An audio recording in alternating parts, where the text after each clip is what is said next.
Hi friends, I am Sanjay Kumawat and welcome all of you in English backbone. जैसा कि आप screen के ऊपर देख पा रहे हैं, हम आरबीएसई बोर्ड 12th क्लास की इंग्लिश करते हैं और ये हमारा जो लेसन चल रहा है इसको हम कंप्लीट करेंगे और इसके बाद में हम इसके क्वेश्चन आंसर पढ़ेंगे। हमने पेनोरामा जो बुक थी उसके क्वेश्चन आंसर मतलब उसके सारे लेसन्स हमने 11 लेसन्स पढ़ लिए हैं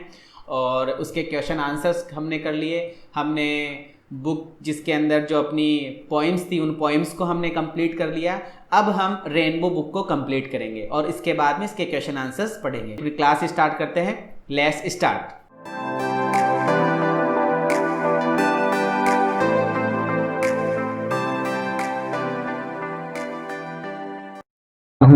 कक्षा 12 का फर्स्ट चैप्टर जिसका नाम है water. This lesson is all about the importance of water in our life. तो इस पूरे लेसन के अंदर वाटर के बारे में पढ़ेंगे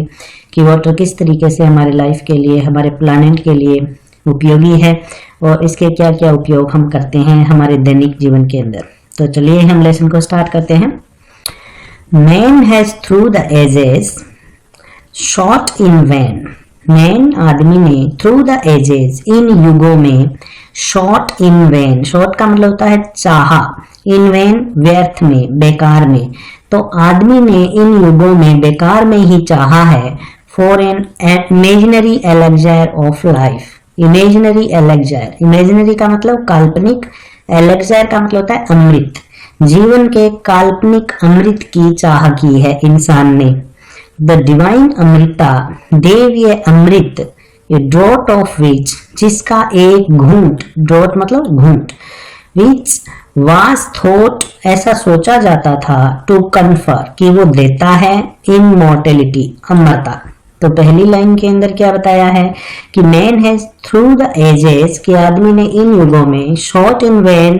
चाहा है व्यर्थ में ही, for an imaginary elixir of life, जीवन के काल्पनिक अमृत को चाहा है, द डिवाइन अमृता, देवीय अमृत, draught of which was thought to confer immortality, और जिसके बारे में ये सोचा जाता था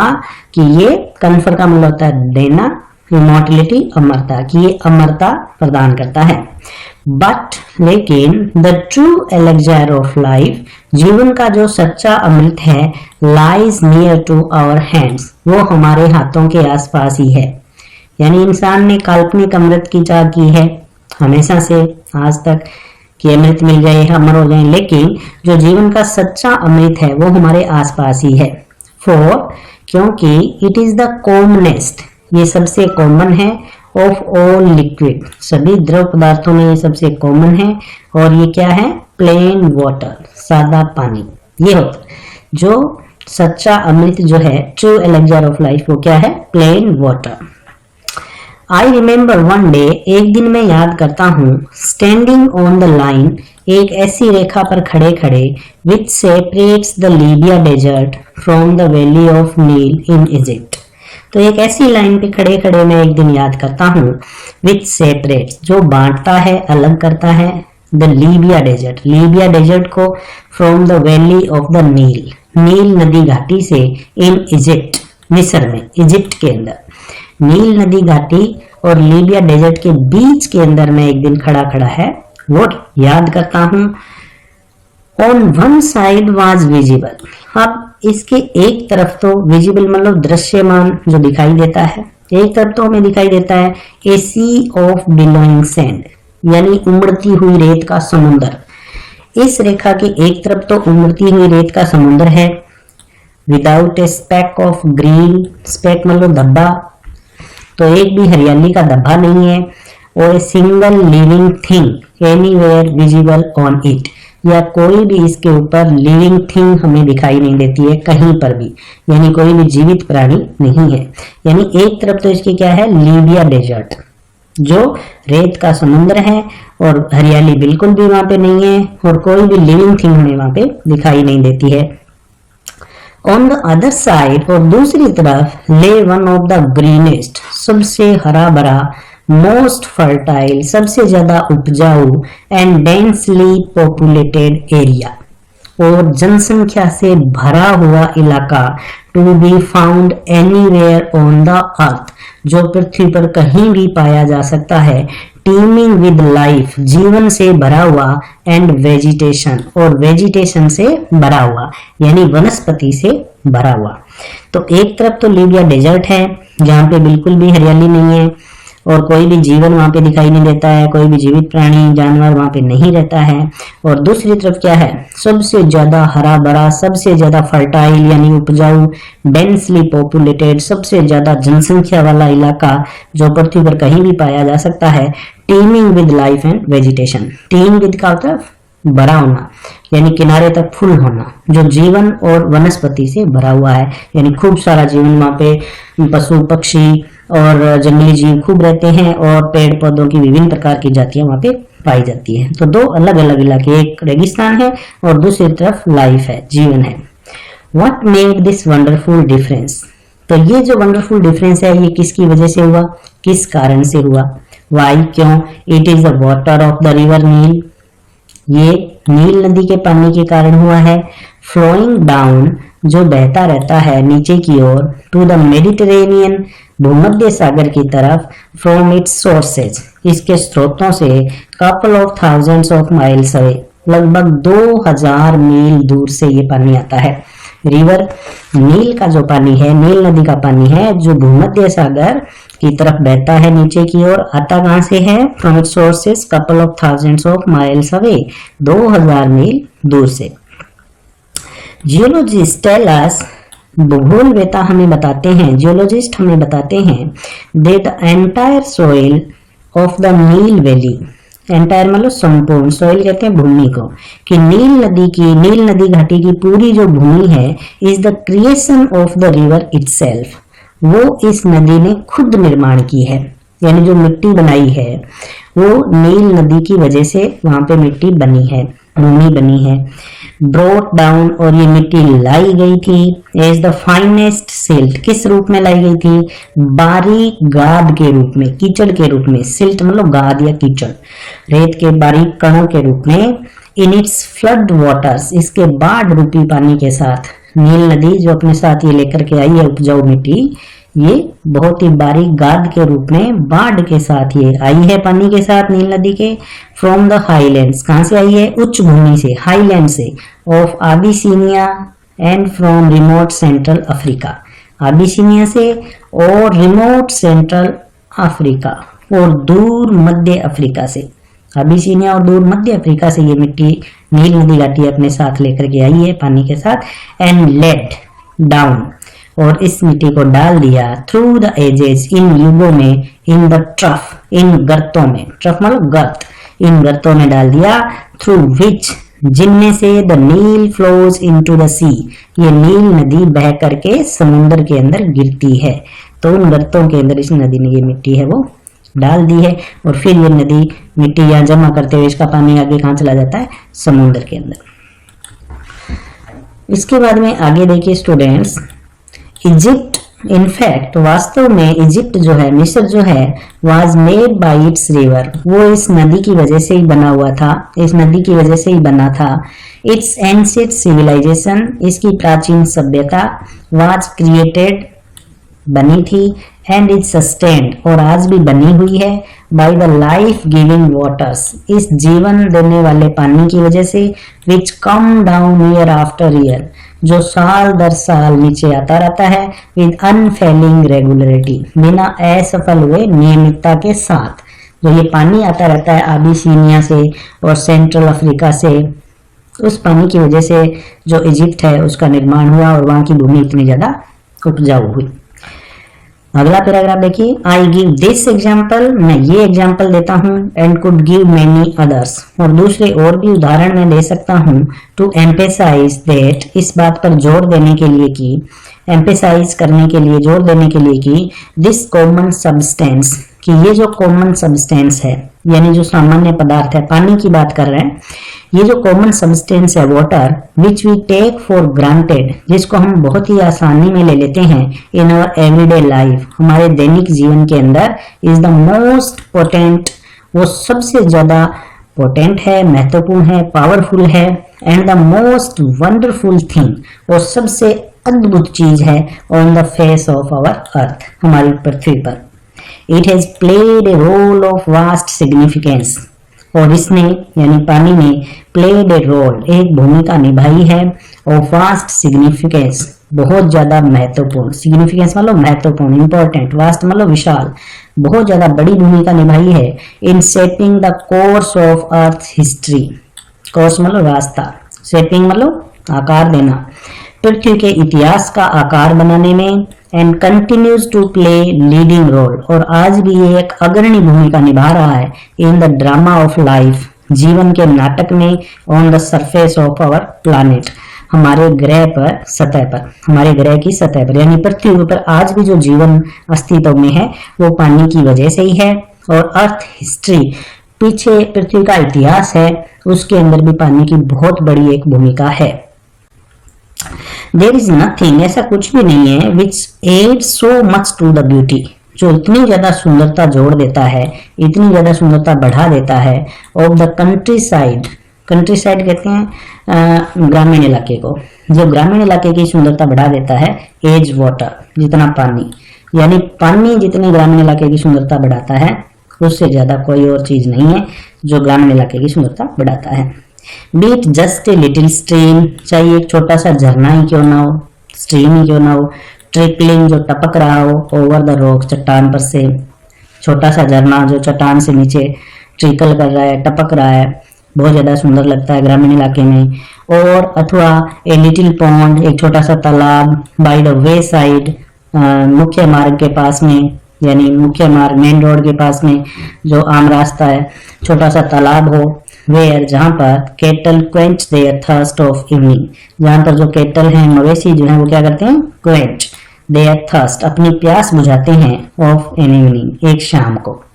तो ये दो चीजें बताइए जो ग्रामीण इलाके की सुंदरता बढ़ाती हैं, एक तो छोटा सा झरना जो चट्टान से नीचे टपकता रहता है,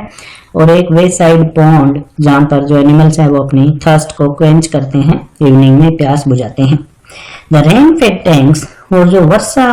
से पोषित होने वाले जो तालाब हैं, that are so common in South India, जो साउथ इंडिया के अंदर बहुत ज्यादा आम है, बहुत ज्यादा कॉमन है, दक्षिणी भारत के अंदर, अल्लास, बड़े दुख की बात है, ऑफन सो सैडली नेग्लेक्टेड, उनको बड़े ही दुख के साथ अनदेखा कर दिया जाता है, इन देयर मेंटेनेंस, उनकी मेंटेनेंस नहीं की जाती है, आर ए चीयरिंग साइट, बहुत ही प्रसन्नता देने वाला एक दृश्य होता है, व्हेन दे आर फुल, जब वे भरे होते हैं। तो एक और बात बताइए दक्षिणी भारत से संबंधित कि रेन फेड टैंक्स वहां पे जो होते हैं उनके बारे में, कि बहुत दुख की बात है कि उनके ऊपर ज्यादा ध्यान नहीं दिया जाता है, उनके मेंटेनेंस के ऊपर, और जब वे भरे होते हैं तो बहुत ही ज्यादा एक चीयरिंग साइट ये होता है, अच्छा दृश्य होता है। दे आर ऑफ कोर्स, वे निस्संदेह सेलो, उथले होते हैं, यानी उनके तला जो है, पेंडा जो है वो ऊपर उठा हुआ दिखाई देता है, but this is less evident, लेकिन ये बहुत ही कम स्पष्ट बात है, एविडेंट नहीं है ये पूरी तरीके से, सिंस क्योंकि the water is silt laden, जो उन टैंक्स के अंदर पानी होता है वो सिल्ट लेडन होता है, यानी उसमें गाद होती है, मिट्टी होती है, and throws the light back, और सूरज की जो लाइट होती है उसको वापस वो फेंकता है हमारी आंखों की तरफ, जिससे हमें जो पेंदा है वो ऊपर उठा हुआ दिखाई देता है, and the bottom does not therefore show up, और उसकी वजह से हमें जो बॉटम है वो दिखाई नहीं देता है। तो वो उथले एक्चुअली में है नहीं, काफी गहरे होते हैं, हमें उथले वो दिखाई देते हैं। वजह क्या है उसकी, कि सूरज से जो प्रकाश आता है वो जब उन तालाब के ऊपर पड़ता है तो वो तालाबों के अंदर सिल्ट होती है, गाद होती है, कीचड़ होता है, उस कीचड़ से टकरा के जब हमारी आंखों के ऊपर गिरता है, परावर्तन होता है उसका, तो हमें वो उथले दिखाई देते हैं, उनका पेंदा हमें ऊपर उठा हुआ दिखाई देता है। These टैंक्स, और ये जो तालाब हैं, प्ले वाइटल रोल, एक महत्वपूर्ण भूमिका निभाते हैं इन साउथ इंडियन एग्रीकल्चर, दक्षिण भारतीय कृषि के अंदर बहुत महत्वपूर्ण भूमिका निभाते हैं। इन मैसूर में फॉर एग्जांपल, उदाहरण के लिए, मच ऑफ द राइस, अधिकांश जो चावल की खेती है, इज ग्रोन इन देम, वो इन तालाब की वजह से ही होती है। सम ऑफ दीज टैंक्स, और इनमें से कुछ जो टैंक्स है, आर सरप्राइजिंगली लार्ज, वो आश्चर्यजनक रूप से बहुत ज्यादा बड़े हैं, बहुत ज्यादा विशाल है, and it is a beautiful sight, और एक बहुत ही सुंदर दृश्य टू सी, देखने में लगता है, द सनराइज और सनसेट। तो सनराइज और सनसेट का दृश्य ओवर वन ऑफ देम, उस तालाब के ऊपर से हम देखेंगे तो बहुत ज्यादा सुंदर हमें लगता है ये दृश्य सनराइज और सनसेट का। वाटर इन ए लैंडस्केप, एक भूदृश्य चित्र के अंदर पानी जो होता है मे बी कंपेयर्ड, उसकी तुलना की जा सकती है to the eyes in a human face, मानव के चेहरे पर आंखों से। यानी मानव के चेहरे के ऊपर आंखें जितनी सुंदर लगती है तो उतना ही सुंदर एक प्राकृतिक चित्र लगता है यदि उसमें पानी हो। जैसे इंसान के चेहरे से आंखें निकाल दें तो कैसा लगेगा, उसी तरीके से कोई भी प्राकृतिक चित्र है उसमें पानी ना हो तो वो सुंदर नहीं लगेगा। It reflects the mood of the hour, और ये जो पानी है ये क्या करता है, मूड ऑफ द आवर, समय की दशा बताता है, प्रतिबिंबित करता है, रिफ्लेक्ट करता है। बीइंग ब्राइट एंड ग्रे, और ये चमकीला हो जाता है, और गे मतलब गंदला हो जाता है, धुंधला हो जाता है। व्हेन द सन शाइन्स, जब सूरज चमकता है तो ये ब्राइट और गे हो जाता है, यानी चमकीला हो जाता है और धूसर रंग का हो जाता है, ब्राउनी टाइप हो जाता है। Turning to dark and gloomy, और काला हो जाता है, अंधकार में हो जाता है। When the sky is overcast, जब आसमान के अंदर बादल होते हैं तो ये एकदम से काला हो जाता है। तो इस पानी का रंग है वो भी बदलता रहता है। One of the most remarkable facts, सबसे महत्वपूर्ण जो बात है, सबसे महत्वपूर्ण जो फैक्ट्स है उनमें से एक फैक्ट ये है अबाउट वाटर, पानी के बारे में, is its power to carry silt, कि इसके अंदर पावर होती है टू कैरी सिल्ट, कि अपने साथ सिल्ट ले जा सकता है, यानी अपने साथ कीचड़, गाद, मिट्टी ये ले जा सकता है एक स्थान से दूसरे स्थान तक। ये सबसे महत्वपूर्ण बात है पानी के बारे में। और फाइनली डिवाइडेड सॉइल, या फिर बारीक जो बंटे हुए भूमि के जो मिट्टी के कण हैं, इन सस्पेंशन, निलंबन के अंदर उनको ले जा सकता है। सस्पेंशन का मतलब होता है घुला हुआ, मिक्स हुआ, इधर पानी के अंदर जैसे मिट्टी के कण जिस तरीके से मिक्स हो जाते हैं तो उस मिट्टी के कणों को ये एक स्थान से दूसरे स्थान तक ले जा सकता है। ये सबसे महत्वपूर्ण बात है पानी को लेकर के। This is the origin of the characteristics colour, origin का मतलब यहाँ पे है कारण, और यही कारण है the characteristics colour of the water, यानी पानी का जो कैरेक्टरिस्टिक कलर है, विशेष रंग होता है पानी का in rain fed tanks, rain fed tanks के अंदर, वर्षा से भरने वाले तालाबों के अंदर जो पानी का विशेष रंग होता है वो इसी वजह से होता है कि इसके अंदर कीचड़ युक्त मिट्टी के कण होते हैं। दिस कलर वेरीज, और ये कलर अलग अलग होता है with the nature of the earth, जहाँ पर पृथ्वी की जैसी प्रकृति होती है, नेचर होती है, उसके हिसाब से ये कलर होता है। इन द कैचमेंट एरिया, जल भराव क्षेत्र के अंदर, कैचमेंट एरिया में जल भराव क्षेत्र के अंदर जैसी पृथ्वी की प्रकृति है वैसा इस पानी का रंग होता है। एंड इज मोस्ट विविड, और ये जो रंग है ये बहुत ज्यादा विविड होता है, बहुत ज्यादा स्पष्ट होता है। Immediately after a fresh inflow flowing rain, immediately after, तुरंत बाद में यदि हम इसको देखें, फ्रेश इनफ्लो फ्लोइंग रेन यानी फ्लोइंग रेन, बरसात के बाद में जो फ्रेश इनफ्लो होता है, ताजा जो बहाव होता है पानी का, यदि बरसात के बाद में रुक जाने के बाद उसको हम देखें तो उसके अंदर हमें ये रंग जो है बिल्कुल स्पष्ट दिखाई देगा, नजर आएगा। स्विफ्टली फ्लोइंग वाटर, स्विफ्टली मतलब तेजी से बहता हुआ पानी, कैन कैरी अपने साथ ले जा सकता है। Fairly large and heavy particles, बहुत ही बड़े, विशाल और भारी कण रेत के अपने साथ ले जा सकता है। बड़े बड़े रेत के कण अपने साथ जैसे चट्टानों से टूट करके आते हैं उनको ये पानी अपने साथ लेकर के जा सकता है। द फाइनेस्ट पार्टिकल, और जो बारीक कण होते हैं, हाउएवर हालांकि, remain floating with in the liquid, वो इस द्रव के अंदर तैरते रहते हैं, इस पानी के अंदर तैरते रहते हैं। In spite of their greater density, in spite of का अर्थ होता है के बावजूद, और डेंसिटी कहते हैं घनत्व को, उनका घनत्व बहुत ज्यादा होने के बावजूद वो पानी के अंदर तैरते रहते हैं। एंड आर कैरीड टू, और उनको ले जाया जाता है ग्रेट डिस्टेंसेस, बड़ी बड़ी दूरियों, यानी बहुत दूर उनको ले जाया जाता है, पानी अपने साथ लेकर के चले जाता है। छोटे कणों को या बड़े कोई कण चट्टान से टूटे हुए कोई है तो उनको पानी अपने साथ बहुत दूर लेकर के चला जाता है। सच पार्टिकल्स, और इस प्रकार के जो कण होते हैं, आर ऑफ कोर्स निस्संदेह एक्सट्रीमली स्मॉल, अत्यधिक छोटे होते हैं। रेत के कण बहुत ज्यादा छोटे होते हैं, एक्सट्रीमली स्मॉल होते हैं। बट लेकिन देयर नंबर इज ग्रेट, लेकिन उनकी जो संख्या होती है वो बहुत ही ज्यादा होती है। एंड इनक्रेडिबली लार्ज, और अविश्वसनीय रूप से large amounts of solid matter, ठोस पदार्थ की बहुत बड़ी मात्रा ये होती है, कैन बी ट्रांसपोर्टेड, इसको ट्रांसपोर्ट किया जाता है, एक स्थान से दूसरे स्थान तक ले जाया जाता है, इन दिस वे, इस तरीके से। यानी पानी जो है वो अपने साथ इन कणों को एक स्थान से दूसरे स्थान के ऊपर ले जाता है। हालांकि इनकी जो कणों पार्टिकल होते हैं बहुत छोटे होते हैं, एक्सट्रीमली स्मॉल होते हैं, लेकिन उनकी संख्या बहुत ज्यादा होती है और ये जो सॉलिड मैटर का जो अमाउंट होता है ये बहुत ही ज्यादा होता है और इसको ट्रांसपोर्ट किया जाता है पानी के द्वारा एक स्थान से दूसरे स्थान पर। व्हेन सिल्ट लेडन वाटर, जब ये गाद से लदा हुआ पानी यानी कीचड़ मिला हुआ पानी mixes with the salt water of the sea, समुद्र के नमकीन पानी से मिलता है, there is a rapid precipitation of the suspended matter. तो वहां पे क्या होता है, रैपिड का मतलब होता है तेज, प्रेसिपिटेशन कहते हैं अवक्षेपण, ऑफ द सस्पेंडेड मैटर, इस निलंबित पदार्थ का वहां पर क्या होता है, अवक्षेपण होता है। यानी ये जो मिट्टी इसमें घुली हुई है ये वहां पे इकट्ठी हो जाती है और जो पानी है वो समुद्र के अंदर मिल जाता है, तो वहां पे वो मिट्टी इकट्ठी होती जाती है धीरे धीरे। तो ये लगातार चलने वाली एक प्रोसेस है। ये पानी अपने साथ सिल्ट लेकर के आता है, गाद कीचड़ लेके आता है, ये मिट्टी बहुत ज्यादा उपजाऊ होती है, इसको लेकर के आता है अपने साथ, और जब ये पानी समुद्र के अंदर मिलता है तो वहां पर ये जो मिट्टी है इसका प्रेसिपिटेशन होता है, यानी ये जो कीचड़ है, ये मिट्टी है, ये जो मिट्टी के कण है ये वहां पे इकट्ठे होते जाते हैं धीरे धीरे और पानी है वो समुद्र में मिलता जाता है। This can be readily seen, और इसको तुरंत देखा भी जा सकता है इस बात को, when one travels by steamer down, जब कोई नाव के अंदर चलता है, great river to the deep sea, किसी नदी से समुद्र के अंदर जाता है नाव लेकर के कोई व्यक्ति, तो इसको देखा जा सकता है अवक्षेपण को, ये जो क्रिया है इसको देखा जा सकता है आसानी से।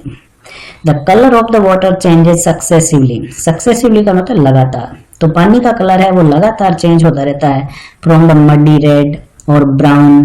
पहले तो कीचड़ युक्त लाल सा होता है, मडी रेड होता है, ब्राउन भूरे से कलर का होता है, ऑफ सिल्ट क्योंकि इसमें कीचड़ होता है, सिल्ट होती है, थ्रू वेरिंग शेड्स, और उसके बाद में विभिन्न प्रकार के आकार ये लेता है, अलग अलग रंगों में बदलता रहता है, जैसे येलो बाद में पीला हो जाता है, ग्रीन हरे कलर का हो जाता है, finally to the blue of the deep sea, और आखिर में कैसा हो जाता है, गहरे समुद्र के नीले रंग के जैसा हो जाता है। Those great tracts of land, tracts मतलब क्षेत्र, ये जो बड़े बड़े क्षेत्र हैं जमीन के, have been formed, इनको बनाया गया है by silt, इस कीचड़ के द्वारा, इस गाद के द्वारा, यानी जो मिट्टी नदी के साथ आती है, जो जब ये समुद्र में मिलता है पानी, तो जो मिट्टी वहां पे जमा होती जाती है तो वहां पे बड़े बड़े मैदान बने हुए हैं इस पानी की वजह से, thus deposited, जो इस प्रकार से वहां जमा की जाती है समुद्र के पास, इज एविडेंट, ये बिल्कुल स्पष्ट है, एविडेंट है, on an examination of the soil, जब हम भूमि का एग्जामिनेशन करते हैं तो बिल्कुल ये एविडेंट होता है, ये बात बिल्कुल हमें पता चल जाती है। इन एल्यूवियल एरियाज, जो जलोढ़ क्षेत्र होते हैं, एल्यूवियल एरियाज यानी समुद्र के किनारे वाले क्षेत्र, वहां पर ये हम जब मिट्टी का एग्जामिनेशन करते हैं तो हमें बिल्कुल ये बात पता चल जाती है। सच लैंड, और ये जो इस प्रकार की जमीन जो बनती है, consisting as it does of finely divided matter, जिसके अंदर बारीक छोटे छोटे बंटे हुए पदार्थ होते हैं, उस पदार्थों से, उन छोटे छोटे मिट्टी के कणों से जो नदी के साथ आए थे, नदी के पानी के साथ आए थे, उनसे ये जो जमीन है ये बनी हुई है, इज यूजुअली वेरी फर्टाइल, ये प्राय बहुत ही ज्यादा फर्टाइल होती है, बहुत ही ज्यादा उपजाऊ होती है। तो द फ्लो ऑफ वाटर, पानी का बहाव, undoubtedly played a great part, undoubtedly का मतलब होता है बिना किसी संदेह के, प्लेड ए ग्रेट पार्ट, एक बहुत बड़ी भूमिका निभाता है, एंड ए बेनिफिशिएंट वन, और एक बहुत ही लाभकारी भूमिका निभाता है, इन द जियोलॉजिकल प्रोसेसेस, भौगोलिक प्रक्रियाओं में, बाय विच, जिनके द्वारा the soil on the earth surface, पृथ्वी की सतह की जो मिट्टी है, हैज बीन फॉर्म्ड, वो बनाई गई है, from the rocks of its crust, कहां से कैसे बनाई गई है, from the rocks of its crust, चट्टानों की ऊपरी सतह से। तो कहने का मतलब है कि पानी जो है वो निस्संदेह बहुत बड़ी भूमिका निभाता है, बहुत लाभकारी, बेनिफिशिएंट वन एक भूमिका निभाता है जियोलॉजिकल प्रोसेसेस में, भौगोलिक प्रक्रियाओं में, और उन्हीं के द्वारा, उन्हीं प्रक्रियाओं के द्वारा या पानी की वजह से जो भूमि की ऊपरी परत है, जो उपजाऊ मिट्टी है, वो बनती है पानी के साथ, जो उपजाऊ मिट्टी आती है चट्टानों की ऊपरी परत से, वो आकर के मैदानों में जमा हो जाती है और जिसकी वजह से वहां पर कृषि कार्य है वो अधिक से अधिक, ज्यादा से ज्यादा होता है। द सेम एजेंसी, एजेंसी कहते हैं ताकत को, पावर को, यही ताकत जो है पानी की, हाउएवर अंडर अप्रोप्रिएट कंडीशंस, यदि इसको उचित दशाएं मिले, अप्रोप्रिएट कंडीशन इसको मिले, उचित दशाएं मिले, can also play destructive part, तो एक विनाशकारी भूमिका भी निभा सकती है। डिस्ट्रक्टिव पार्ट यानी विनाश भी कर सकती है ये, यदि इसी पावर को, पानी की बहने की जो ताकत है, इसी को यदि सही तरीके से स्थितियां मिल जाए, उचित अनुकूल परिस्थितियां मिल जाए, तो ये विनाशकारी भूमिका भी निभा सकती है। And wash away the soil, और ये मिट्टी को बहा करके ले जा सकता है, which is the foundation of all agriculture, foundation कहते हैं आधार को, नींव को, तो ये उस मिट्टी को बहा करके अपने साथ ले जा सकता है जो सारी एग्रीकल्चर का आधार है, सारी एग्रीकल्चर की नींव है। And if allowed to proceed unchecked, और हम इस पानी को यदि अनचेक्ड यानी निर्बाध रूप से, बिना किसी रुकावट के यदि इस पानी को आगे बढ़ने दें, can have the most disastrous effect, तो इसके बहुत ही खतरनाक प्रभाव होते हैं on the life of the country, देश के जीवन पर। यदि पानी के रास्ते में कोई रुकावट पैदा ना की जाए और ये बहता रहे सीधा बिना किसी रुकावट के, तो बहुत ही खतरनाक प्रभाव इसके किसी भी देश के ऊपर होते हैं। The problem of soil erosion, अब जो भूमि कटाव की जो समस्या है, is one of the serious import, ये एक गंभीर समस्या है इन वेरियस कंट्रीज, विभिन्न देशों में, specially in many parts of India, विशेष रूप से भारत के विभिन्न भागों में ये एक बड़ी समस्या है सॉइल इरोजन की। द कंडीशंस अंडर विच, जिन दशाओं के अंदर इट अकर्स, ये होता है यानी भूमि कटाव होता है, and the measures by which, और जिन उपायों के द्वारा इट कैन बी चेक्ड, इसको रोका जा सकता है, are deserving of the closest study, वो एक बहुत ही गहरे अध्ययन की मांग करते हैं। यानी जिन दशाओं के अंदर ये भूमि कटाव होता है और जिन तरीकों के द्वारा इसको रोका जा सकता है, उनके ऊपर ज्यादा अध्ययन करने की आवश्यकता है। सोइल इरोजन, भूमि कटाव, अकर्स इन सक्सेसिव स्टेप्स, कैसे होता है? अकर्स का मतलब होता है होना, सक्सेसिव स्टेप्स में लगातार सोपानों में, यानी लगातार क्रमबद्ध रूप से होता है, एक कदम, एक स्टेप के बाद अगला स्टेप, इस तरीके से अलग अलग सोपानों में होता है। द अर्लीस्ट ऑफ विच, जिनके अंदर जो सबसे पहला सोपान होता है, मे इजीली पास अननोटिस्ड, वो तो बिना नोटिस आई गुजर जाता है, यानी अननोटिस गुजर जाता है, हमें पता भी नहीं चलता, पहला सोपान तो भूमि कटाव का ऐसे ही निकल जाता है। इन द लेटर स्टेजेस, और जो बाद की स्टेज आती है, बाद के जो सोपान आते हैं, the cutting up and washing away, उनमें क्या होता है? कटाव होता है, और वॉशिंग अवे, उसमें पानी अपने साथ बहा करके ले जाता है, ऑफ द अर्थ, पृथ्वी को यानी मिट्टी को बहा करके अपने साथ ले जाता है, is only too painfully apparent, और ये बहुत ही दुख के साथ प्रतीत होता है हमें,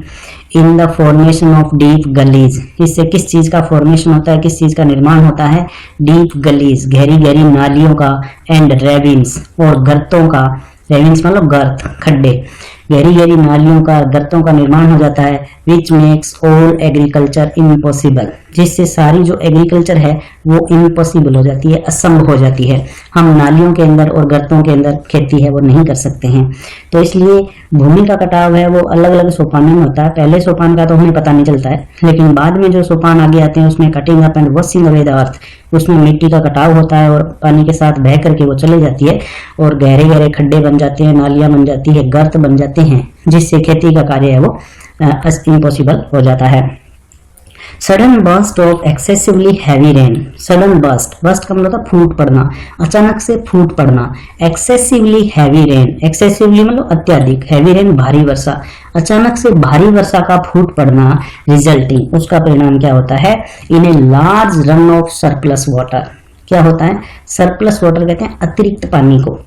लार्ज रन ऑफ, बहुत बड़ी मात्रा अतिरिक्त पानी की बह जाती है, इज द प्रिंसिपल फैक्टर, ये मुख्य कारण है इन कोजिंग सोइल इरोजन, भूमि के कटाव का कारण बनने में। तो जब भारी वर्षा होती है उसके अंदर बहुत सारा पानी तो तालाबों के अंदर चला जाता है, लेकिन जो अतिरिक्त पानी होता है जो बह करके जाता है, तो वो मुख्य समस्या है, प्रिंसिपल फैक्टर है भूमि कटाव का। कंट्रीब्यूटरी कोजेज और जो सहायक कारण है are the slope of the land. अब दूसरे सहायक कारण कौन से हैं? एक कारण तो उसने बता दिया, प्रिंसिपल कारण जो प्रिंसिपल फैक्टर है वो तो। अब दूसरे जो कॉन्ट्रीब्यूटरी कोजेज हैं वो कौन कौन से हैं? स्लोप ऑफ द लैंड, भूमि का ढलान होना, यानी स्लोप होना, जमीन के अंदर ढलान ज्यादा होगी तो पानी तेज गति से आएगा, भूमि कटाव ज्यादा होगा। दूसरा, removal of the protective coat of vegetation. Removal मतलब हट जाना, प्रोटेक्टिव कोट मतलब सुरक्षा रूपी परत, ऑफ वेजिटेशन मतलब वनस्पति की सुरक्षा रूपी परत है उसका हट जाना। तो जमीन के ऊपर जो घास वगैरह, पेड़ पौधे वगैरह वो होते हैं, वो उसको ज्यादा से ज्यादा इंसान काटता है तो उसकी वजह से भूमि की पकड़ जो है वो कमजोर पड़ जाती है और पानी के साथ ज्यादा मिट्टी बह करके चली जाती है। तो दूसरा जो कारण है removal of protective coat of vegetation, vegetation की सुरक्षा परत का हट जाना। तीसरा जो इसमें बताया आपको, द एग्जिस्टेंस ऑफ रट्स। रट्स कहते हैं नालों को, यानी जो एक तरीके से नहरों टाइप बन जाते हैं, जो नालियां टाइप बन जाते हैं उनको बोलते हैं। एग्जिस्टेंस का मतलब होता है अस्तित्व। तो और जो तीसरा बताया इसमें, एग्जिस्टेंस ऑफ रट्स, नालियों का अस्तित्व होना, along which the water can flow, जिनके अंदर से पानी है वो बह सकता है, with rapidly gathering momentum. Rapidly मतलब तेजी से, गैदरिंग मतलब प्राप्त कर लेना, मोमेंटम कहते हैं लय को। तो नालियों में से तेज गति से पानी बहेगा तो वो क्या प्राप्त कर लेगा? लय प्राप्त कर लेगा। And the absence of any checks to such flow. और एक कारण क्या है? Absence of any checks. Checks मतलब रुकावट, एब्सेंस मतलब अनुपस्थिति, रुकावटों की अनुपस्थिति होना टू सच फ्लो, इस प्रकार के प्रवाह में। पानी का प्रवाह जो बढ़ रहा है उसके रास्ते में कोई रुकावट नहीं है, वो भी एक समस्या है भूमि कटाव की। Incredibly large quantities of precious soil. Incredibly मतलब अविश्वसनीय रूप से, large quantity of precious soil, कीमती भूमि की बहुत बड़ी मात्रा कैन बी वॉश्ड अवे, उसको बहाकर ले जाया जा सकता है। इफ सच कंडीशंस एग्जिस्ट, यदि इस प्रकार की दशाएं अस्तित्व में हो, यदि इस प्रकार की कंडीशन हो तो कीमती जमीन की बहुत बड़ी मात्रा साथ में पानी अपने बहा करके ले जा सकता है। As is unhappily too often the case, और ये बड़े दुख की बात है कि प्राय ऐसा ही होता है। और आगे क्या कहा जा रहा है देखिए आप, और आगे ये कह रहा है कि द मीनेस, मीनेस कहते हैं खतरे को, जो खतरा विच सोइल इरोजन प्रेजेंट्स, जो भूमि कटाव से होता है, जो भूमि कटाव प्रस्तुत करती है जो खतरा, to the continuous of successful agriculture. Continuous मतलब लगातार जारी रखना, सक्सेसफुल एग्रीकल्चर मतलब सफल कृषि को लगातार जारी रखने के सामने जो खतरा भूमि कटाव प्रस्तुत करती है, इज एन अलार्मिंग वन, वो बहुत ज्यादा चौंकाने वाला है। इन many parts of India, Bharat के बहुत सारे भागों में। कॉलिंग अर्जेंटली फॉर अटेंशन, और उसके ऊपर तुरंत ध्यान देने की जरूरत है, गवर्नमेंट को ऊपर उसको तुरंत ध्यान देना चाहिए। एंड प्रिवेंटिव एक्शन, और उसको रोकने के लिए कोई एक्शन लेना चाहिए, कोई प्रिवेंटिव एक्शन लेना चाहिए, उसको रोकने के लिए उपाय करने चाहिए।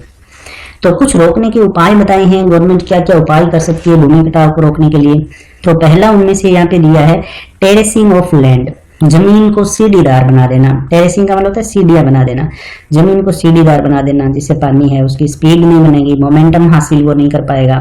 दूसरा है द कंस्ट्रक्शन ऑफ बंड्स, बंधों का निर्माण करना, to check the flow of water, पानी के प्रवाह को रोकने के लिए। कंस्ट्रक्शन ऑफ बंड्स, बंधों का निर्माण करना पानी के प्रवाह को रोकने के लिए। और तीसरा है practice of contour cultivation, contour cultivation की प्रैक्टिस करना। अब ज़्यादा से ज़्यादा कंटूर कल्टीवेशन है उसकी यदि किसान प्रयोग में लाएंगे तो मतलब ये भी एक भूमि कटाव को रोकने में सहायता इससे मिलेगी। एंड द प्लांटिंग ऑफ, अगला कौन सा उपाय है जो किया जा सकता है? Planting of appropriate types of vegetation. Appropriate type का मतलब होता है उचित प्रकार की, वेजिटेशन मतलब वनस्पति यानी पेड़ पौधे, उचित प्रकार की वनस्पति को प्लांट कर सकते हैं, लगा सकते हैं। ज़्यादा से ज़्यादा वन लगाएंगे, उचित प्रकार की वनस्पति लगाएंगे तो वो भी एक उपाय है जो किया जा सकता है वन भूमि के कटाव को रोकने के लिए। आर अमोंगेस्ट द मेजर्स, ये कुछ उन उपायों में से है दैट हैव बीन सजेस्टेड, जिनका सुझाव दिया गया है। इट इज ऑब्वियस दैट, ये बात बिल्कुल ऑब्वियस है, बिल्कुल स्पष्ट है कि the aim should be to check the flow of water, कि हमारा एम क्या होना चाहिए, हमारा लक्ष्य क्या होना चाहिए? To check the flow of water, पानी के प्रवाह को रोकना हमारा लक्ष्य होना चाहिए। At the earliest possible stage, शुरुआती संभव स्तर पर भी हमें जो पानी है उसके प्रवाह को रोकने का प्रयास करना चाहिए। बिफोर इट हैज अक्वायर्ड, इससे पहले कि ये प्राप्त कर ले एनी एप्रिसिएबल मोमेंटम, कोई प्रशंसनीय गति, कोई प्रशंसनीय ले, यानी बहुत ज्यादा ये ले हासिल कर ले, पानी गति हासिल कर ले, उससे पहले हमें इसको रोक देना चाहिए। And corresponding large destructive power, और इससे पहले कि ये बहुत बड़ी विनाशकारी शक्ति हासिल कर ले, उससे पहले हमें पानी के प्रवाह को रोकने के उपाय है वो करने चाहिए। Water is the basis of life, पानी है वो जीवन का आधार है।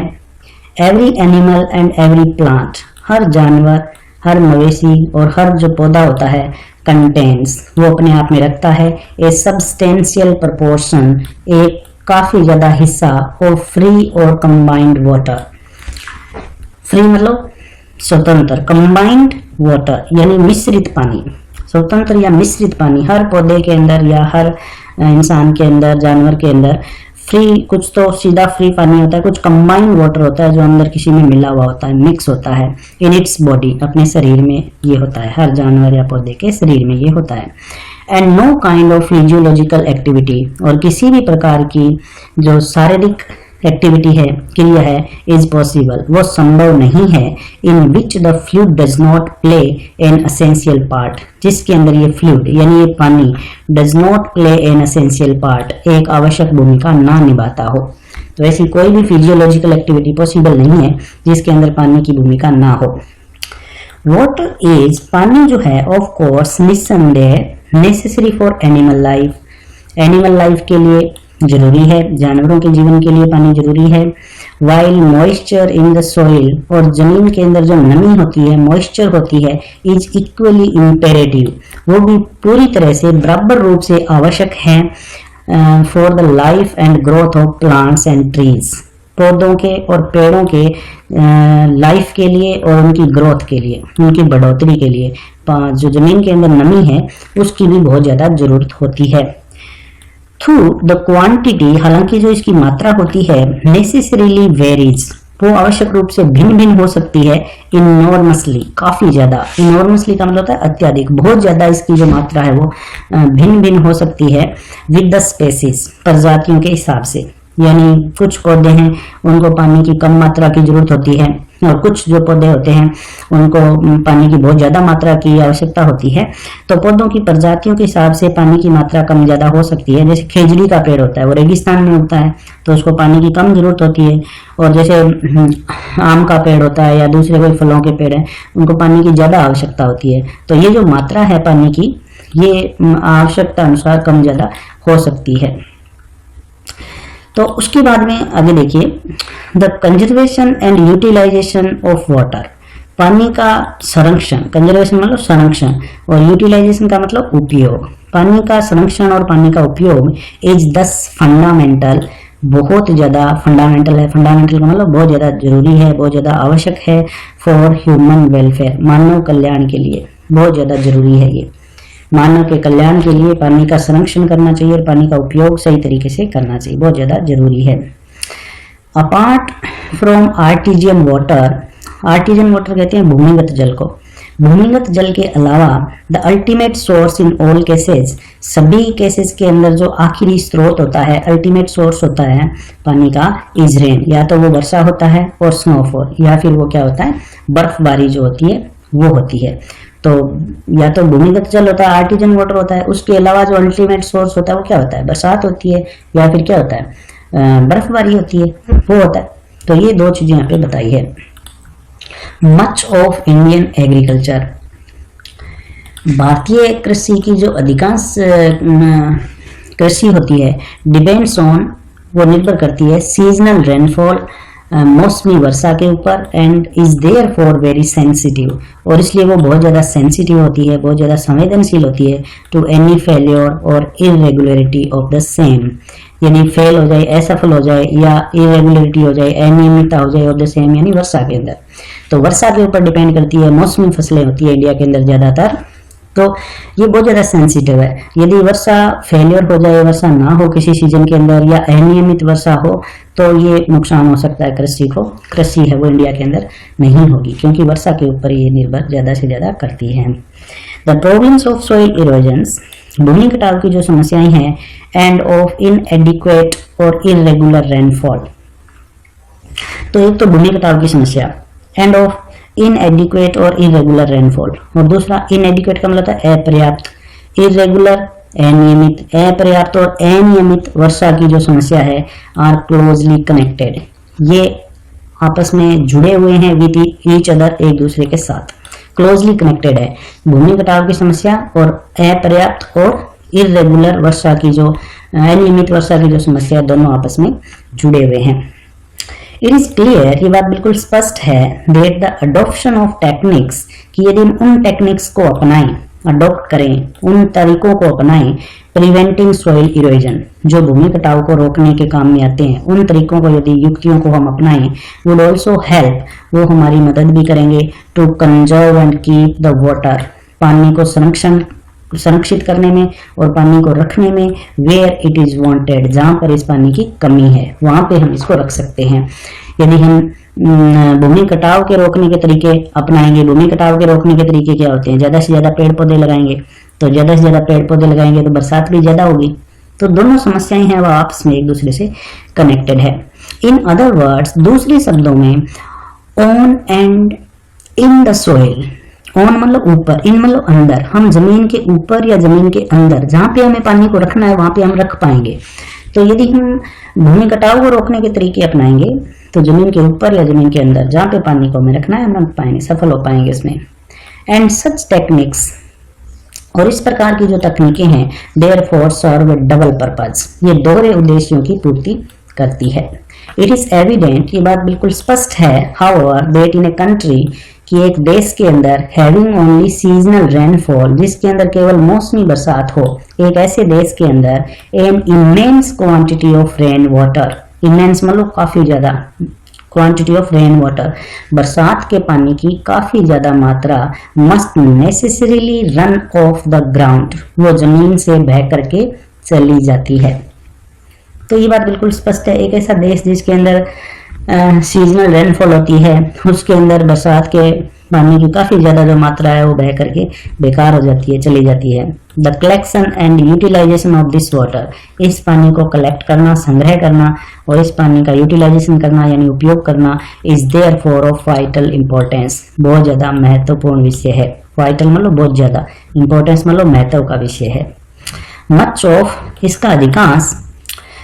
मच ऑफ इट, इसका अधिकांश जो हिस्सा होता है, flows down into the streams, वो या तो झरनों में चला जाता है, स्ट्रीम्स में चला जाता है, एंड रिवर्स या नदियों में चला जाता है, and ultimately finds its way to the sea, ultimately मतलब आखिरकार, finds its way to the sea, कहाँ चला जाता है, समुद्र में। तो जो पानी बर्बाद होता है किस तरीके से होता है, बरसात का पानी पहले झरनों में जाता है, नदियों में चला जाता है, और फिर वो झरने और नदियां आखिरकार कहाँ जाकर के गिरती है, समुद्र के अंदर। Incredibly large quantities of the precious fluid, precious fluid मतलब कीमती द्रव पदार्थ यानी पानी, इनक्रेडिबली अविश्वसनीय रूप से, large quantities of the precious fluid, इस कीमती द्रव की बहुत बड़ी मात्रा, आर 10 इस प्रकार से लॉस टू द कंट्री, एक देश खो देता है।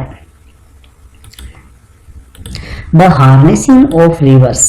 नदियों को जोड़ना, हार्नेस का मतलब होता है जोड़ना, हार्नेसिंग ऑफ रिवर्स, नदियों को जोड़ना, द वाटर ऑफ विच, जिनका पानी now mostly runs to waste, बह करके बर्बाद हो जाता है, is a great national problem, ये एक बहुत बड़ी राष्ट्रीय समस्या है, विच मस्ट बी कंसिडर्ड, जिस पर विचार किया जाना चाहिए, and dealt with on national lines, और इस पर राष्ट्रीय स्तर के ऊपर महत्व दिया जाना चाहिए, यानी बहुत ज्यादा इसको महत्व की आवश्यकता है। नदियों का पानी जो बह करके चला जाता है, बर्बाद हो जाता है।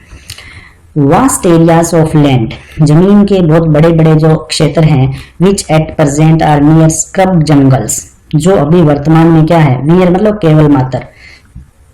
स्क्रब जंगल कहते हैं झाड़ीदार जंगलों को, जमीन के बड़े बड़े क्षेत्र जो अभी वर्तमान में केवल झाड़ीदार जंगल है, could be turned into fertile, उनको उपजाऊ बनाया जा सकता है, एंड प्रोस्परस कंट्री, और उनको एक समृद्ध देश में बदला जा सकता है, by courageous and well plan action, courageous मतलब साहसी, वेल प्लान मतलब सुनियोजित, एक्शन मतलब कार्य, तो एक साहसी और सुनियोजित एक्शन लेकर के जो बंजर जंगल है, जो झाड़ीदार जंगल है, उनको हम उपजाऊ बना सकते हैं और उनको हम प्रॉस्परस बना सकते हैं। Closely connected with the conservation of water supply, closely connected नजदीकी से जुड़े हुए होना, with the conservation of water supply, पानी की सप्लाई के संरक्षण के साथ मजबूती से जुड़े होना, is the problem of afforestation. ये जो जुड़ी हुई समस्या है पानी की सप्लाई के संरक्षण के साथ, वो समस्या क्या है? प्रॉब्लम ऑफ अफॉरेस्टेशन, वो है वन रोपण की समस्या। यानी वन रोपण की जो समस्या है वो पानी की पूर्ति के साथ ज्यादा से ज्यादा जुड़ी हुई समस्या है। The systematic planting of suitable trees, systematic planting मतलब तरीके से रोपना, सुटेबल ट्रीज सही प्रकार के पेड़ों को सिस्टमेटिक तरीके से प्लांट करना, रोपना, इन एवरी पॉसिबल और इवन इन इम्पॉसिबल एरियाज, हर संभव और असंभव जो क्षेत्र हैं वहां पर भी इन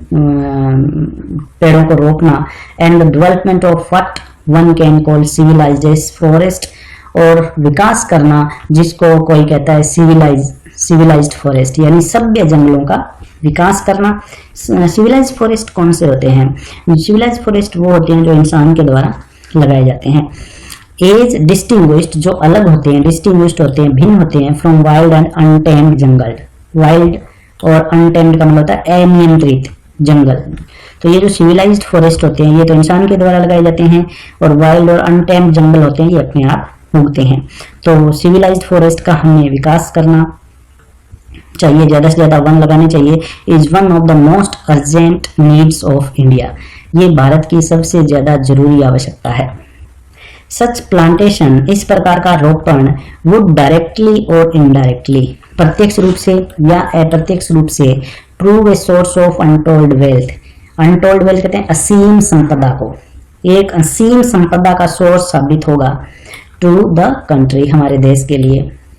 दे वुड चेक सॉइल इरोजन, इससे क्या फायदा होगा? एक तो सॉइल इरोजन है वो रुकेगा, भूमि कटाव रुकेगा। And conserve the rainfall of country, और दूसरी चीज क्या होगी? बरसात जो होती है, बरसात का पानी है उसको संरक्षित करने में मदद मिलेगी। From flowing away to waste, बह करके जो बर्बाद हो जाता है उस पानी को रोकने में हमें मदद मिलेगी ज्यादा से ज्यादा वन होंगे तो। And would provide the necessary supplies of cheap fuel, और हमें किस चीज की सप्लाई मिलेगी इससे? चीप फ्यूल, सस्ते ईंधन की पूर्ति होगी। एंड दस रेंडर, और इस प्रकार ये हमें देगा unnecessary the wasteful conversion of farmyard manure, जो हमारी जो खेतों की खाद है जो बर्बादी के अंदर बदल जाती है, रूपांतरित हो जाती है, कन्वर्ट हो जाती है into a form of fuel, उसको भी ये ईंधन के रूप में बदल देगा। The measures necessary to control the movements of water, measures कहते हैं उपाय को, necessary to control the movement of water, जो पानी के मूवमेंट को कंट्रोल करने के लिए आवश्यक हैं। एंड कंजर्व इट्स सप्लाईज, और इसकी पूर्ति को संरक्षित करने के लिए आवश्यक हैं। Can also serve subsidiary purpose, तो ये जो सब्सिडियरी पर्पज हैं ऑफ वैल्यू, महत्व के, यानी सहायक उद्देश्य, महत्व के, महत्वपूर्ण जो सहायक उद्देश्य हैं दूसरे, to the life of the countryside, किसी ग्रामीण इलाके के जीवन के जो महत्वपूर्ण उद्देश्य है उनकी भी इनके द्वारा पूर्ति की जा सकती है। किसके द्वारा? जो पानी के हलचल को कंट्रोल करने के जो उपाय हैं, तो ग्रामीण इलाके के अंदर भी इसका काफी ज्यादा फायदा होता है, कंट्री साइड के अंदर भी काफी ज्यादा फायदा होता है। By far the cheapest form, जो सबसे सस्ता रूप है ऑफ इंटरनल ट्रांसपोर्ट, एक आंतरिक यातायात का सबसे जो चीपेस्ट फॉर्म है इन ए कंट्री, किसी भी देश में, इज बाय बोट्स, वो है नावें, एंड बार्जेज, और बार्जेज कहते हैं चपटी नावों को, थ्रू कैनल्स एंड रिवर्स, नहरों के अंदर से और नदियों के अंदर यदि हम बोट्स चलाएं, बार्जेज चलाएं, चपटी नाएं, तो ये बहुत ही सस्ता हमें पड़ता है। ये सबसे सस्ता ट्रांसपोर्ट का रूप है किसी भी देश के लिए। वी हियर मच, हम बहुत ज़्यादा सुनते हैं about programmes of rail and road constructions, rail और सड़क निर्माण के तो बहुत सारे प्रोग्राम्स के बारे में हम सुनते रहते हैं। बट फार टू लिटिल, लेकिन बहुत ही कम सुनते हैं about the development of internal waterways in India, development of internal waterways, यानी आंतरिक जो पानी के रास्ते हैं उनके विकास के बारे में बहुत ही कम हम भारत के अंदर सुनते हैं, जबकि वो बहुत ज़्यादा सस्ते पड़ते हैं। Then again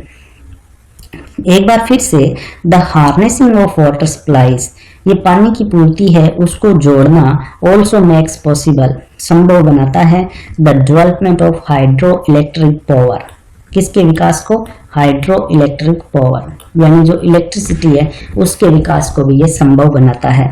the availability of electric power, यदि इलेक्ट्रिक पावर की, विद्युत की ज़्यादा उपलब्धता होगी, would make a tremendous difference, तो इसके ट्रीमेंडस मतलब बहुत ज़्यादा, डिफरेंस मतलब अंतर, एक बहुत बड़ा अंतर आएगा to the life of the countryside, ग्रामीण इलाके के जीवन में, and enable the rural economy, और जो हमारी ग्रामीण रूरल इकोनॉमी है, गांव की जो इकोनॉमी है, टू बी इम्प्रूव्ड, उसमें सुधार होगा, इन वेरियस डायरेक्शन, कई दिशाओं में, विभिन्न दिशाओं के अंदर उसमें सुधार होगा, यानी लोगों के पास ज़्यादा पैसे आएंगे। इन पर्टिकुलर, विशेष रूप से, it would enable underground water to be tapped, ये जो इलेक्ट्रिसिटी की उपलब्धता है ये क्या काम करेगी गाँव के अंदर, इनेबल अंडरग्राउंड वाटर, ये जो जमीन के अंदर जो पानी है उसको ये योग्य बनाएगी टू बी टैप्ड, कि उसको बाहर निकाला जा सके, टू ए ग्रेटर एक्सटेंट, ज़्यादा से ज़्यादा मात्रा में उसको बाहर निकाला जा सके कुओं के द्वारा या नलकूप के द्वारा, देन एट प्रेजेंट, जितना अभी वर्तमान में निकाला जा रहा है उससे ज़्यादा बाहर निकाला जाएगा, निकाला जा सकेगा, एंड दस, और इस प्रकार हेल्प टू ओवरकम, ये ओवरकम करने में हमारी मदद करेगा, काबू में करने में हमारी मदद करेगा, द डिफिकल्टीज, उन समस्याओं को, अराइजिंग फ्रॉम इरेगुलरिटी और inadequacy of other source of supply, जो समस्याएं किससे पैदा होती है, अनियमितता और अपर्याप्तता of other source of supply, पानी की दूसरी जो सप्लाई होती है जैसे बरसात है वो अनियमित है और अपर्याप्त होती है, कम होती है, तो किसान लोग क्या करेंगे, जमीन के अंदर से कुओं के माध्यम से ज़्यादा से ज़्यादा पानी निकाल पाएंगे, यदि इलेक्ट्रिसिटी है तो इससे किसानों को ज़्यादा से ज़्यादा फायदा मिलेगा। इन वन सेंस, एक अर्थ में तो water is the commonest of liquids, पानी जो है वो सभी द्रवों के अंदर सबसे ज़्यादा सामान्य है, आम है, कॉमन है। इन अदर सेंस, और दूसरे अर्थ में, it is most uncommon of liquids, ये सभी द्रवों के अंदर असामान्य है, विद अमेजिंग प्रॉपर्टीज, क्योंकि इसके अंदर बहुत ही ज़्यादा आश्चर्यजनक गुण होते हैं, पानी के अंदर अमेजिंग प्रॉपर्टीज होती हैं, which are responsible for its unique power, जो पानी की यूनिक पावर जो है, अद्भुत ताकत जो पानी के अंदर है उसके लिए जिम्मेदार होते हैं इसके गुण, of maintaining animal and plant life, और इसके अंदर यूनिक पावर क्या होती है पानी के अंदर, मेंटेन का मतलब बनाए रखना, एनिमल एंड प्लांट लाइफ, जानवरों का और पेड़ पौधों का जीवन ये बनाए रखता है, यानी जानवर, जीव जंतु और पेड़ पौधे इसके बिना जीवित नहीं रह सकते, तो ये एक इसकी यूनिक पावर है, तो इसकी वजह से ये एक अनकॉमन लिक्विड है सभी लिक्विड के अंदर। The investigations of the nature, प्रकृति की खोज, एंड प्रॉपर्टीज ऑफ वाटर, और पानी के जो गुण हैं, प्रकृति की खोज और पानी के जो गुण हैं, therefore of highest scientific interest, ये सबसे ज्यादा वैज्ञानिक रुचि का विषय है, सबसे ज्यादा वैज्ञानिक रुचि का विषय होने का मतलब वैज्ञानिकों को ज्यादा से ज्यादा इसके अंदर ध्यान देना चाहिए, इसके ऊपर काम करना चाहिए। एंड इज फार फ्रॉम, और ये काफी ज्यादा दूर है, being an exhausted field of research, being मतलब होने से, क्या होने से दूर है, एग्जॉस्टेड फील्ड ऑफ रिसर्च, अनुसंधान का एक खत्म होता हुआ क्षेत्र होने से काफी दूर है, यानी ये अनुसंधान का काफी महत्वपूर्ण विषय है। Investigation of nature and properties of water, ये जो दो चीजें हैं इनके ऊपर वैज्ञानिकों को ज्यादा से ज्यादा खोज करनी चाहिए, ज्यादा इस पर टाइम देना चाहिए, ये अनुसंधान का सबसे महत्वपूर्ण विषय है। अब आप मुझे अनअकैडमी पे भी फॉलो कर सकते हैं, और मुझे फॉलो करने के लिए आप